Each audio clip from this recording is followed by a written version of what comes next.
Now I want all of y'all to imagine the most beautiful ocean you've ever seen. Imagine it and close your eyes for a second. Imagine yourself walking towards the beach. No, actually, you're running towards it. Your life depends on it. If you don't get there soon enough, you're going to be eaten, taken away, or killed. But imagine yourself 1/100th of your current size. Every bottle laying on the beach is twice your size. Every wrapper a mountain. Imagine how much harder it would be to get to the beach in this situation. Now open your eyes. This is the life of a hatchling sea turtle on a polluted beach in the Galapagos. This is right after a party. Sea turtles, as soon as they hatch, are instinctively going towards the ocean, trying to get there as fast as they can. Only 20% of them make it to the ocean because so many predators and so much pollution is on the beach. However, only 2% make it to adulthood. Now you may ask why only 2% make it to adulthood. You may think disease or predators or anything you can think of an ocean creature. But the truth is, the #1 cause of death in sea turtles is pollution. And when you really think about conservation of the ocean, it's really 90% of our planet. 90% of the inhabitants of this planet are in the ocean. And whenever you look at coral reefs, 25% of the life in that ocean lives there. Due to industrialization over the past 300 years, coral reefs have been decreasing in size dramatically, taking away lives of all these countless creatures. 25% of the ocean is dying. Take a look at this coral reef in the Bahamas. Half of its mass has been destroyed due to cruise ships, overfishing, and scraping of the seafloor, and along with it, half of the creatures that live there. Take an example for the mola mola. Jellyfish need to be kept in control.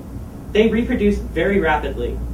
And to tell you the truth, eating 100 jellyfish only affords you 2 calories. So if mola molas go extinct and jellyfish take over the ocean, I'm pretty sure you'd have to eat 100,000 jellyfish a day to sustain a 2,000 calorie diet. And that's not very practical. Look at the manatee, the hippo of the ocean, if you want to call it. These manatees are one of the most endangered species on the planet. And the #1 cause of their death is pollution in the sea kelp and the seagrass that they eat. Not the cruise ships that hit them. 50 out of 100 manatees die because of pollution. When you see this image, how does it make you feel? Whale being held up in a net like it's a toy? How does that make you feel, seeing one of the largest, most magnificent creatures on the planet held up in a net? Japanese whaling is one of the most profitable industries in the entire world.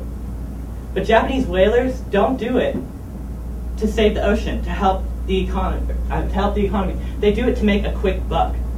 You do it illegally, and then they sell all the resources of the whale to make a quick buck. That's not right. The ecology of the ocean is at stake. Take the recent oil spill that just happened in the Gulf of Mexico. 42,000 gallons of oil were being released into the ocean every day during this oil spill. And the most captivating thing about the oil spill is that we had no plan in place if that oil spill ever did spill.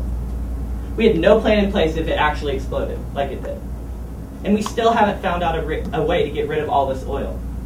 This is not something that's just going to stop tomorrow, or the oil's not just going to magically disappear. It's going to destroy the wildlife and the ecology of the Gulf for many years to come, maybe even destroying the fishing industry for Louisiana, Mississippi, and maybe Texas.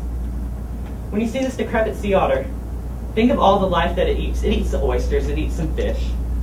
But guess what? What happens when all of that's destroyed? Even if the otter itself doesn't die, all of its life around it dies, and therefore it cannot have anything to eat, and it dies as well. The one thing I want you to take from this talk is that ocean conservation is now. It's not yesterday.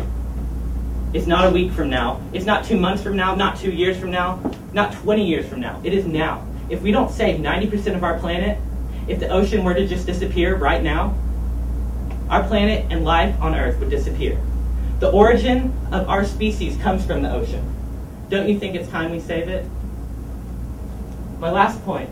When you're looking out on the ocean, its mystery, its power, its grace, and its current state of suffering, there's one question that I'd like all of you to think about. How will you change the world? Thank you.